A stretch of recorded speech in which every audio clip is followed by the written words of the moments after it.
Welcome back, and let's bring in now Liberal MP Leah Blythe. Leah, thank you so much for joining me on the show. First time you've been on the program. Now, it certainly is. Front page news in The Australian today, and the story originally broken by Peter Van Onselen in the Daily Mail yesterday, that some of the moderates are now shifting their support for Andrew Hastie. As a Conservative, do you think Hastie would make a good future leader of the party? Look, I think we have a leader in Susan Lee. The party room elected her back in May. It's a little disappointing that we've come up with an incredible policy position on net zero that I think we should be prosecuting with the Australian people on, and not talking about ourselves. And I've been busy sort of since we made that decision on Sunday, and haven't really had a chance to see what some of my colleagues are up to, because I've been busy out there selling this net zero policy. In terms of leaders and aspirations, I have great respect for a number of my colleagues, including Andrew Hastie. But at the moment, we have a leader and my support is behind her.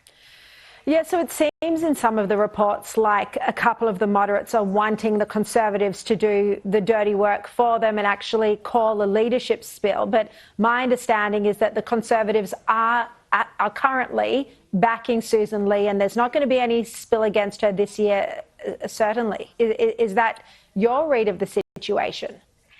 And I have the very privileged position of sitting in shadow ministry, and I wouldn't be sitting there if Susan didn't have my support. I believe in that long-standing convention that if you sit in the shadow ministry, you support the leader. If you're not able to do that, you resign your position. And I think there are a number of people who sit in shadow ministry and shadow cabinet who are there. So I assume their support is behind the leader, as mine is. And, you know, all of this talk of leadership challenges, I think really detracts from, as I said, what is a great policy that puts the Australian people first. And we've got a lot of work to do to win back their trust. And it would be nice if we could start doing that rather than speculating on leadership when we have a leader who's allowed us to reach this policy position. As well as campaigning on net zero, we saw Susan Lee today start to speak more about immigration, putting that front and centre. How crucial will this fight be before the next election?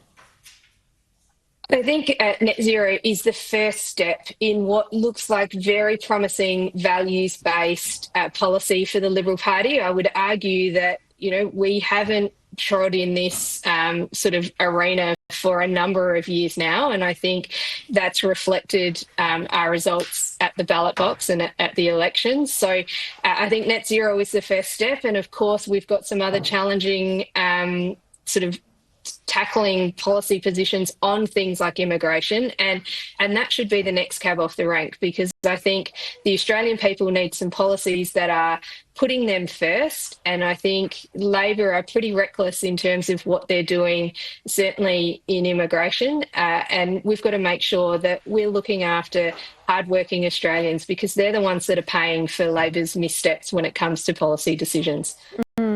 Yeah, well, if you campaign on net zero and immigration, that'll certainly be a point of difference with the Albanese government. All right, Leah Blythe, great to have you